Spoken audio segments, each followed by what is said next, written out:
जाम्बवन्ताय नमः।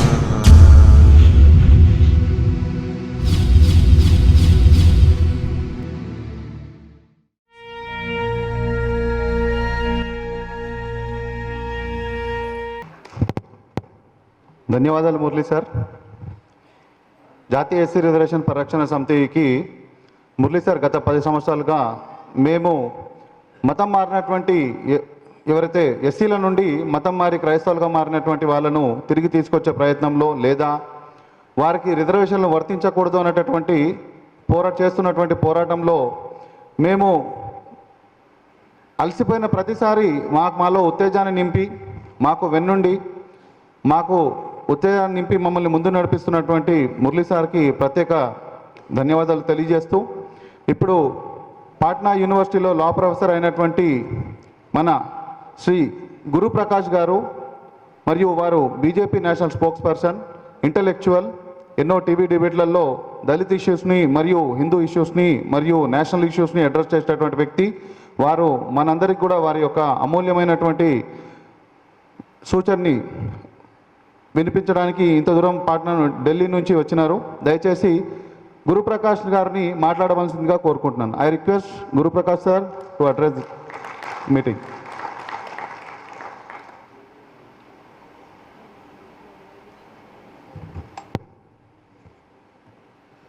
मंच पर उपस्थित नेशनल एससी रिजर्वेशन परिरक्षण समिति के अध्यक्ष Shri Shailam ji, senior political leader Vivek ji, senior academic thinker professor Murali and प्रांत के सामाजिक समरसता के अध्यक्ष और दलित संबंधित मुद्दों पे लगातार निर्भयता के साथ अपनी बातों को रखने वाले वामसी तिलक जी। मित्रों, ये मेरे लिए बड़ा सौभाग्य का विषय है कि आज पूरा देश संत रविदास जी की 600 और 700 के बीच में, अभी कोई स्पष्टीकरण नहीं है इस पे, बिहार में लोग 650वीं जयंती मना रहे हैं, 650th anniversary of Sant Ravidas. It's very important, हम सबको जानना बहुत आवश्यक है। अभी मैं प्रोफेसर मुरली की बातों को सुन रहा था, उन्होंने कहा जानबूझ के डेलिबरेटली दलितों के कंधों पे बंदूक रख करके ऐसे ऐसे नैरेटिव खड़े करने के प्रयास किए जा रहे हैं। मैं स्पष्ट करना चाहता हूं आप लोगों के सामने, कुछ एक ऐसा तबका है, ब्रेकिंग इंडिया फोर्सेस, भारत तोड़ो शक्तियां, जिसके लिए सिर्फ एक चीज चिंता का विषय है, हमारी एकता, हमारी अखंडता, हमारी एकरूपता, हमारी संस्कृति हमारी शक्ति है। हमें समझना चाहिए आखिर ऐसा क्या है जो संत रविदास जी वाराणसी में पैदा हुए, उनके कविताओं का गुरु ग्रंथ साहिब में भी इंगित है, उनकी जयंती यहां मना रहे हैं हम लोग। सोमनाथ चटर्जी स्पीकर हुए थे लोकसभा के यूपीए के समय, उनका जन्म पश्चिम बंगाल में होता है, लेकिन सोमनाथ जो कि गुजरात में है उस पर उनका नाम रखा जाता है। हमें इस बात का रियलाइजेशन होना चाहिए, कश्मीर से लेकर कन्याकुमारी तक, गुजरात से लेकर आसाम तक, जो हमारी एकता है, एकरूपता है, सांस्कृतिक समानता है, वो एक है। संत रविदास जी के बारे में हम जितना पढ़ें, जितना समझें, उतना कम है। एक ऐसा संत जो कि मध्यकालीन समाज में था, मिडिवल टाइम्स में जैसा कि हम जानते हैं इस्लामिक इन्वेडर्स का शासन हुआ करता था, और तब कट्टरपंथ के खिलाफ इन्होंने आवाज उठाई, रैडिकल प्रैक्टिस के खिलाफ इस संत ने आवाज उठाई। आज भी कोई हिम्मत करता है क्या? ये तो तब मिडिवल सोसाइटी की बात है, मध्यकालीन समाज की बात है। आज 21वीं सदी में जहां पे लोकतंत्र, डेमोक्रेसी और लिबरलिज्म, इसको आर्टिकल ऑफ फेथ माना गया है कि यही जो है न्यू वर्ल्ड ऑर्डर को शेप करता है, जो नई वैश्विक व्यवस्था है उसको शेप करता है। लेकिन आज भी फ्रांस जैसे देश में कट्टरपंथ के खिलाफ बोलने पे प्रोफेसर सैमुअल पेटी की हत्या हो जाती है। तो आप कल्पना कर सकते हैं, मेरे तो कल्पना से परे है, कि तब जब इन लोगों का शासनकाल था, तब एक ऐसा संत आता है सीमांत समाज से, वंचित समाज से, और वो ऐसे रेडिकल प्रैक्टिस के खिलाफ, कट्टरता के खिलाफ, इंडोक्ट्रिनेशन के खिलाफ आवाज उठाता है। अंग्रेजी में कहते हैं हम लोग, was a man ahead of his times, a man with vision, a man with imagination। कोई भी संत, उनकी काल्पनिक क्षमता होती है। इसीलिए हम लोग जितना नमन करें, जितना श्रद्धांजलि अर्पित करें, उतना कम होगा। हमें एहसास होगा इस बात का, जैसा मैंने कहा, उत्तर से लेकर दक्षिण तक आज हम सबका सौभाग्य है कि हम उनको स्मरण कर रहे हैं। और सिर्फ स्मरण करने मात्र से नहीं होगा, सिर्फ याद करने मात्र से और पुष्पांजलि से नहीं होगा, अपने व्यवहार में उनको उतारना होगा, उनकी वाणी को उतारना होगा। ऐसी बहुत सारी उनकी कविताएं हैं। हम जानते हैं संत रविदास जी मोची समाज से, जो शॉपकीपर समाज होता है। आज सुबह एक सामाजिक कार्यक्रम में बड़ा अच्छा प्रयास था, उनको सम्मानित किया गया। पिछले 300, 400, 500 वर्षों में डिग्निटी ऑफ लेबर, जो काम है उसको आप डिग्निटी से जोड़ के देखने लगे। कोई काम छोटा नहीं होता है। आप में से बहुत लोग वेस्टर्न कंट्रीज गए होंगे, यूरोप गए होंगे, यूएस गए होंगे, इंग्लैंड गए होंगे, वहां सबका सम्मान है। लेकिन जानबूझ करके जो बाहर से इन्वेडर्स आए, उन्होंने ये नैरेटिव खड़ा किया कि डिग्निटी ऑफ लेबर होना चाहिए। जो काम सीमांत समाज के थे, जो काम वंचित समाज के थे, वो चाहे लोहे का काम हो, चमड़े का काम हो, हम लोगों ने छोड़ दिया या छुड़वा दिया गया। और आज वही लोहे का काम टाटा करता है तो बहुत बड़ा इंडस्ट्रियलिस्ट हो जाता है, वही चमड़े का काम बाटा करता है तो बहुत बड़ा उद्योगपति हो जाता है। इसलिए किसी भी काम को छोटा नहीं समझना मित्रों।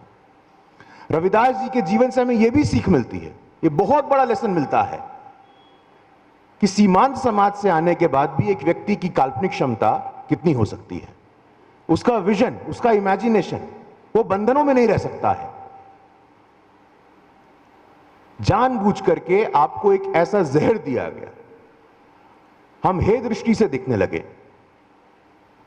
आप जाइए, वेस्टर्न सोसाइटी में एक वेटर का भी उतना ही सम्मान है जितना कि होटल के मालिक का। विवेक जी बैठे हैं यहां, विवेक जी का अनुभव होगा। The respect which they get, it's unimaginable in our society. तो आज जैसे मौके होते हैं जब हम महापुरुषों को नमन करते हैं, उनको याद करते हैं, तो उनकी आइडियाज से, उनके आदर्शों से, उनके जीवन से अगर हम प्रेरणा लेने में असफल होते तो ऐसे कार्यक्रमों का कोई अर्थ नहीं है, व्यर्थ है। फिर ये बहुत आवश्यक है कि हम यथार्थ का सामना करना सीखें। मैं देखता हूं हम यथार्थ से दूर होते जा रहे हैं। एक, जैसा कि कविता के माध्यम से रविदास जी ने कहा था, ऐसा चाहूं राज में जहां मिले सबन को अन्न, छोट बड़ो सबको संबसे, रविदास रहे प्रसन्न। अगर इन पंक्तियों को सही में कोई संगठन चरितार्थ कर रहा है तो वो आप समझते हैं कौन सा संगठन है, कौन सा राजनीतिक संगठन है जो अंत्योदय की बात करता है।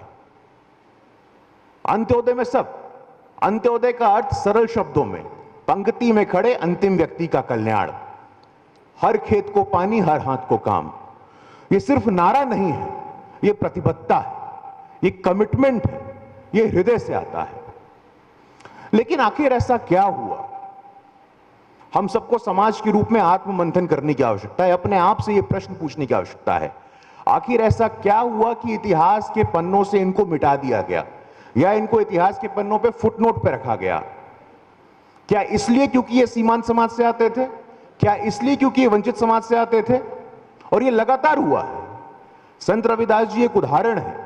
महाराष्ट्र में संत चोखा मेला, जनाबाई, सोयाराबाई, ये भी वंचित समाज से आते थे। लेकिन जो बात इन्होंने किया, जो इन्होंने जीवन जिया, उससे दिखता है कि एकता, समरसता, समता, समानता ये सिर्फ बोलने वाली बात नहीं है। इसको जीना पड़ता है। इसलिए महापुरुषों को नमन करना, उनका स्मरण करना हमारे लिए एक आवश्यकता है। अगर इसको हम नहीं समझेंगे तो हमारी आने वाली पीढ़ी हमें गालियां देगी। इंस्टीट्यूशंस में डिबेट करना चाहिए, सेमिनार्स करने चाहिए, पेपर्स लिखना चाहिए कि भाई शासक समाज और उत्पीड़क समाज में कोई शादी हो सकती है क्या, कोई गठबंधन हो सकता है क्या, कि मेरे तो कल्पना से परे है। बट साथ साथ हम लोगों को भी कुछ काम करना है। दो प्रमुख काम मैं आपके समक्ष रखता हूं। एक तो संत रविदास जैसे संत, सीमांत समाज, वंचित समाज से आने वाले ऐसे बुद्धिजीवी, वो चाहे ज्योतिबा फूले हो, सावित्री फूले हो, गुर्रम जशुआ हो, झलकारी बाई हो, उधम सिंह हो, इन सब की जयंती और पुण्यतिथि छोटे बड़े स्तर पर मनाना शुरू करना चाहिए। उनको नमन नहीं करेंगे, उनको स्मरण नहीं करेंगे, उनको श्रद्धांजलि अर्पित नहीं करेंगे, ऊपर से भी आशीर्वाद मिलता है, तो ब्लेसिंग्स। और दूसरा काम, महापुरुषों को सम्मान करना पहला। दूसरा, क्रिटिकल डिसीजन मेकिंग पोजीशंस पे, निर्णायक स्थानों पे, वो चाहे निजी संगठन हो, सरकारी संगठन हो, वहां वंचित समाज की भागीदारी, जवाबदारी कैसे बढ़े, इसकी चिंता करनी है। आज भी हमारे प्रोफेसर्स, हमारे वाइस चांसलर्स, हमारे लॉयर्स, हमारे जजेस, भारी कमी है। पिछले 7 दशकों में कुछ लोग तो आ गए, लेकिन अभी भी कुछ को आना बचा है।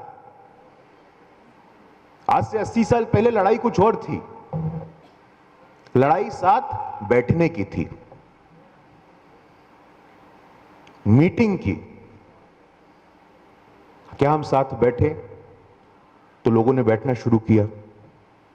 फिर मीटिंग पे बात बन गई तो ईटिंग की लड़ाई हुई। क्या हम सहभोज कर सकते हैं क्या? बैठना हो गया, भोजन हो गया। आज की तारीख में जो संघर्ष है वो विटिंग की लड़ाई है, WIT, विट। अब दिमागी काम, डिसीजन मेकिंग काम, इसमें किसी एक समाज का वर्चस्व होना चाहिए क्या? सबके पास उतनी क्षमता है, सबके पास उतनी काबिलियत है। तो डिसीजन मेकिंग पोजीशंस पे private, government, civil society organization में निर्णायक स्थानों पे दलितों की उचित भागीदारी हो, महापुरुषों का सम्मान।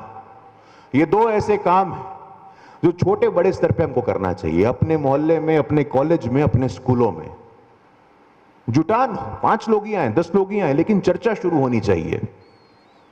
आप देखेंगे इसका प्रभाव गजब का होगा। जिस मिशन में हम आप सब लोग लगे हुए हैं, हमारे मिशन की क्लैरिटी है। हम सांस्कृतिक शक्ति में विश्वास रखने वाले लोग हैं। हमारी निष्ठा है इस संस्कृति में। हमारे यहां छठ पर्व होता है, सूर्य की उपासना होती है। एकमात्र ऐसा पर्व है पूरे दुनिया में सर जहां पे डूबते सूरज को भी प्रणाम करते हैं। The sun which is setting, उसको भी वर्शिप करना है। मैक्सिमम दलित समाज के लोग करते हैं। कांवड़ यात्रा होती है, मैक्सिमम दलित समाज के लोग होते हैं। तीज होता है, जितिया होता है। तमाम ऐसे पर्व त्योहार हैं जो कि उदाहरण है कि सांस्कृतिक रूप से हम उतने ही हिंदू हैं जितना कोई दूसरा व्यक्ति क्लेम करता है। कोई ज्यादा हिंदू है इस बात को मानना ही नहीं है। हम कम हिंदू हैं क्या? आप अधिक हिंदू हैं क्या? इस संस्कृति को हमने अपने कंधों पे उठाया है, लड़ाई की है हम लोगों ने, और आज आप कहते हैं कि आप इसके भाग नहीं हैं। अगर कोई ऐसा कहे तो उसको सावधान करना चाहिए। We have been the cultural and civilisational soldiers who have had the burden on our shoulders. पिछले 6 वर्षों में एक नई शुरुआत हुई। महसूस किया है तमाम जो आज तक पेट्रनेज की बात थी, पेट्रनाइजिंग बात थी, अब पेट्रनेज से पार्टनरशिप की बात आई है। बहुत सारे ऐसे संगठन, बहुत सारे ऐसे संस्थान काम कर रहे हैं। बहुत सारी ऐसी स्कीमें हैं, तमाम सूची है मेरे पास। मैनुअल स्कैवेंजिंग में आज भी ह्यूमन इंटरफेस हटा करके मैकेनिकल इंटरफेस कैसे लाना, इस शहर में अच्छे प्रयास हो रहे हैं। अपने समाज के लोगों को उद्यमशील कैसे बनाना, एंटरप्रेन्योर्स कैसे बनाना, हैंड होल्ड कैसे करना। अच्छी स्कीम है, स्टैंड अप इंडिया स्कीम है, वेंचर कैपिटल फंड स्कीम है, उज्ज्वला स्कीम है, मुद्रा स्कीम है। इन स्कीमों की जानकारी अपने समाज के युवाओं तक पहुंचाना, ये डिग्निटी ऑफ लेबर की बात है। किसी भी प्रकार का काम, अपना वेंचर शुरू करो आप। गुजरात से आते हैं, मकवाना दलित समाज के हैं, उनका एनुअल टर्नओवर 1000 करोड़ का है। हमें क्षमता है, हमें काबिलियत है, सोच के देखना चाहिए। लेकिन उसके साथ साथ आत्ममंथन, अध्ययन और चिंतन, यह भी करना हम सबके लिए बहुत बहुत आवश्यक है। दोस्तों, मेरा सौभाग्य था आप लोगों के बीच में आकर के अपने शब्दों को रख पाया, और मैं आभारी हूं एससी रिजर्वेशन परिरक्षण समिति की पूरी टीम का, श्री शैलम जी का, रामकृष्ण जी का, कि मुझे यह मौका दिया। और मेरा मन विशेष रूप से इस पुण्य भूमि पर आकर के, हर दलित शोधार्थी, दलित एक्टिविस्ट के लिए यह भूमि पुण्य भूमि है, वहां आकर के मेरा मन बहुत खुश हो गया है। इन्हीं बातों के साथ मैं अपने वाणी को विराम दूंगा। मेरे साथ बोलेंगे जय भीम, भारत माता की। बहुत बहुत धन्यवाद।